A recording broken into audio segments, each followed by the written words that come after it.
Eu sou a Débora e você está no Deborando. Hoje nós temos aqui uma convidada especial. Oi, gente, eu sou Ana Beatriz, estudante de Biologia da Universidade Federal de Rondônia, UNI, e minha professora da disciplina Educação Ambiental passou para os alunos gravar um podcast e eu convidei a Débora.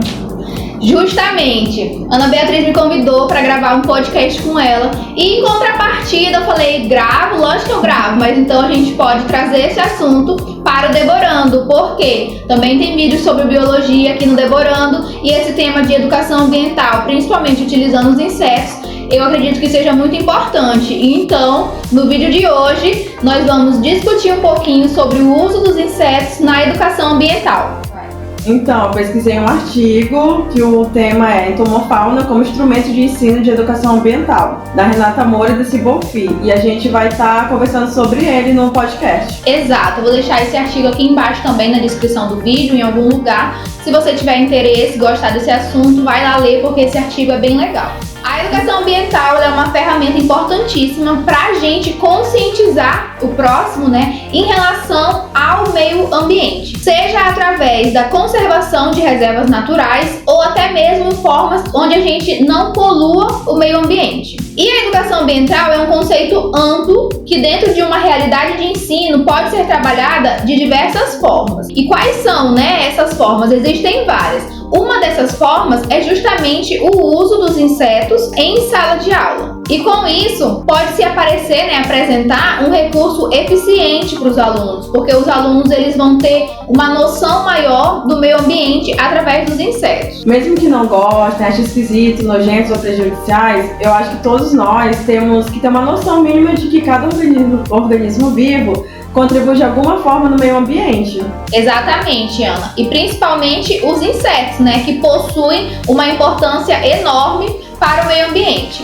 Os insetos são importantes na cadeia alimentar porque eles acabam servindo de alimento para outros grupos de animais. E além disso, eles também atuam na polinização de várias plantas e ainda também tem importância médica, porque eles são vetores de várias doenças, como por exemplo a gente tem o Aedes aegypti, que é vetor de doenças como malária, dengue e chikungunya. Verdade. Então, nesse artigo, cita que para o ensino da educação ambiental, a utilização de insetos em sala de aula pode ser um recurso eficiente para tornar as aulas mais atraentes e interessantes para os alunos. E ainda é uma forma de fugir da educação ambiental tradicional. Débora, o que você acha dessa forma de fugir da educação ambiental tradicional, como citado no artigo? A forma como a gente aborda a educação ambiental em sala de aula, para os alunos, vai interferir diretamente na forma como eles vão receber esse conhecimento.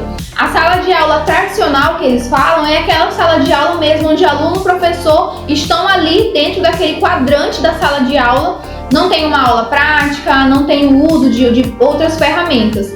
E justamente nesse artigo que a gente está trazendo aqui, a professora leva esses alunos a fazerem uma trilha ecológica. Ela sai a campo com esses alunos, eles identificam os insetos, eles coletam esses insetos e o objetivo principal dessa ação da professora em levar esses alunos é justamente que os alunos conheçam a natureza e os seus elementos físicos e biológicos. Isso mesmo, Débora. E dentre todas as espécies animais, o grupo dos insetos tem a maior diversidade. E o que pode estar relacionado a diversos motivos, mas principalmente a adaptabilidade a diversos ambientes, possibilitando que eles sejam encontrados em praticamente todas as áreas do globo terrestre. E o objetivo do trabalho foi utilizar a entomofauna de uma trilha ecológica para sensibilizar alunos da educação básica da necessidade de conservação dos recursos naturais, possibilitando o conhecimento geral de características morfológicas e ecológicas dos insetos. E foram utilizados 2 métodos de coleta. O primeiro método foi o de coleta manual com auxílio de pólices com tampa. E o segundo método foi o uso de rede entomológica. E você, Débora, como bióloga de campo, poderia estar explicando para os ouvintes no método dessas coletas utilizadas no artigo? Sim, Ana, claro! Com certeza! Então, esses métodos de coleta são métodos utilizados para coletar esses insetos, Geralmente, o método que tem o pote é justamente a coleta mais ativa para insetos terrestres, onde a gente vai coletar os insetos que a gente está enxergando, que a gente está vendo. E já a rede entomológica, também conhecida como pulsar, é mais utilizada para insetos voadores, né? Por exemplo, utilizam muito para coletas de borboleta. E aí, aqui no nosso artigo, né, que a professora levou os alunos a campo, depois dos insetos coletados, eles foram colocados numa câmara mortífera com um algodão embebado com éter. E aí, depois que eles foram sacrificados, né, eles foram montados, alfinetados e posteriormente foram identificados. Bem legal esse tipo de coleta, né? E essa interação direta com os insetos por meio das coletas nas trilhas, montagem e identificação é bem bacana, né? Porque proporciona aos alunos uma melhor clareza nos assuntos relacionados aos insetos, desmitificando a ideia comum de que eles são vistos apenas de maneira negativa como os causadores de doenças e outros prejuízos. Exatamente, Ana. E os insetos, eles vão muito além de serem apenas conhecidos como causadores de doenças e prejuízos, né? Eu ouso dizer que eles têm inclusive mais benefícios do que prejuízos para o meio ambiente. E um exemplo importante disso é a questão da polinização pelas abelhas, né? Uns anos atrás a gente viu umas campanhas, né, sobre o sumiço das abelhas, né, que elas estavam sumindo, né, não se sabe por que nem para quê. E aí com isso eles fizeram diversas campanhas comparando como seria um café da manhã com a polinização das abelhas, onde era um café da manhã cheio de frutas, castanhas, oleaginosas, era uma mesa farta. E em contrapartida, num cenário onde não se tinha mais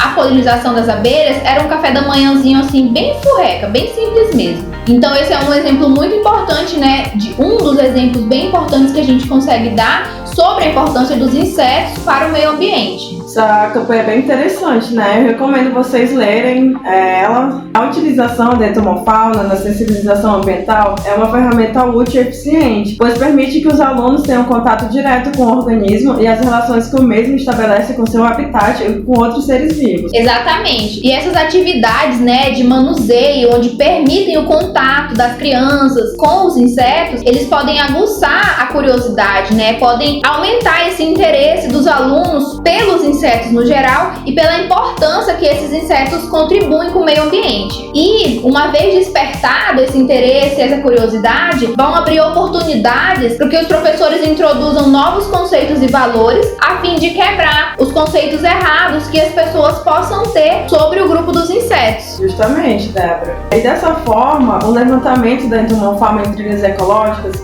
demonstrou ser um importante instrumento de educação ambiental a ser utilizado com os alunos de educação básica. E esse foi o nosso podcast de hoje. Obrigada por ter acompanhado. Tchau! E esse foi o vídeo de hoje, gente. Um vídeo diferente, uma forma diferente, né, de vídeo aqui no Deborando. A gente tá usando os computadores porque a gente fez um roteiro, né? A gente gravou esse podcast só o áudio. E aí depois eu falei, cara, vai ficar legal se a gente colocar isso no YouTube também, até pra não perder esse trabalho.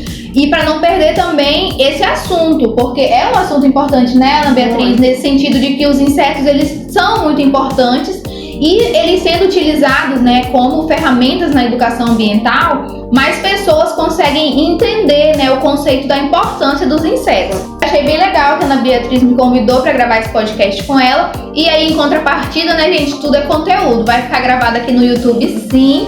É uma forma diferente, né, de ter esse bate-papo. A primeira pessoa que veio conversar comigo aqui no canal foi a minha cunhada, que a gente gravou, mas foi um vídeo de viagem, então completamente aleatório. Aleatório, né? Esse aqui de biologia, né? Até fiquei mais tentada, assim, trazer mais conteúdos, né, sobre biologia. Alô, meus amigos biólogos, se vocês quiserem vir conversar sobre alguma coisa aqui no Deborando, estamos de portas abertas. Porque achei bem legal. E aí, assim, para o primeiro vídeo, depois na edição eu vou ver como é que ficou, tá, gente? Mas assim, gostei bastante. A questão do roteiro ajuda bastante, né? Porque a gente não grava o que a gente tem que falar muito de cara. Coisa, né? É bastante coisa. Gostou, Ana Beatriz? Ah, gostei, mas eu sou tímida. Ana Beatriz é tímida, mas aceitou o desafio de estar aqui no Deborando.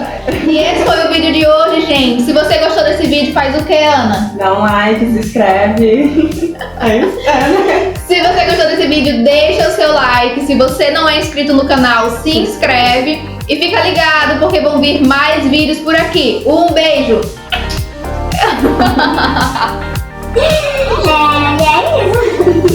Acho que